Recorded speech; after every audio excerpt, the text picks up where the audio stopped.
Hey everyone, and welcome back to The Practiced Life. This episode is called My Holiday Grief Story. And don't we all have them? We do, because such is this walk, this human experience, this walk down the path of the human life. And it can hit you really hard, especially this time of year. So I had written a piece about my holiday grief story, and I'm just going to update it a little bit, but I'm going to share it with you right now. And you might find it helpful if you find the holidays a little difficult to manage because of your holiday grief story. So here it is. If you look at the photo that comes with this podcast episode, it is the last picture taken of me and my little brother, John. It was my 50th birthday party, and ironically, he was swinging me around to the Drifters' Save the Last Dance for me. A few months later, without warning, he made his sudden, shocking transition, and just like that, he was gone. 'Twas this very day, 15 years ago, December 19th, 2009, one of his favorite family holidays, Cousin's Christmas. For 85-ish years and counting, the Salada side of my life has gathered for spectacular holiday merriment, skits, songs, carols, chip beef rolls, sausages and sauerkraut, our Polish-Lithuanian feast. It's part of the special recipe that has kept us all so close, even as our individual lives and family units have continued to expand and transform. But that morning in 2009, it was a very different kind of gathering. Weeping our hearts out, we rushed together to hold each other through the awful shock and pain. In the blurry days that followed, I remember wondering if Cousin's Christmas would ever be the same. How could it ever be celebratory again? Would it be tainted with sadness forever? Fast forward to today. I'm writing this to you from Dad's house in Chicagoland. I'll be throwing on my fa-la-la togs in just a bit and popping on a berry lip because just like every year, the cousins will gather. Since John sprouted his wings, there have been other beloveds who've made their departures, including my mom, my dear Uncle Ron, my beloved Auntie Barb.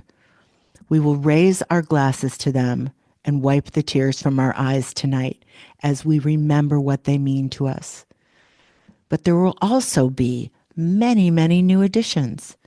New husbands, wives, and fiancés, including some darling great-greats, little biddies who I can't wait to squeeze tight. That's the marvel of this human experience, isn't it? How we come and we go, and we come and we go. How the end of the world isn't the end of the world. We recover, we heal, we rise. We help each other through the hurting.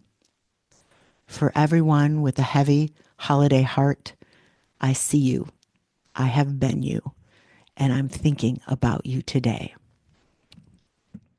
That is my holiday grief story, and I hope it's helpful for you to see how I can really find the joy in John's life now and my time with him. And I can really find the joy in the endurance of my family that continues to gather even through the coming and going. A wonderful, wonderful woman in my membership group, the support system, asked a question at one of our big events not too long ago. She said, Sherry, I lost my dad many years ago, and it still hurts so much. It hurts so much at the holidays. How do I get through it? And I was like, oh, I feel that. I feel that. My heart squeezed. My heart squeezed because I know. I have been in those shoes. I am in those shoes like we all are. And a thought came to me that, listen, my spirit sent it to me because I'm not this smart. I'm not this enlightened. But the thought came to me, well, just bring him with you this month. Invite him to be with you every single day of this month.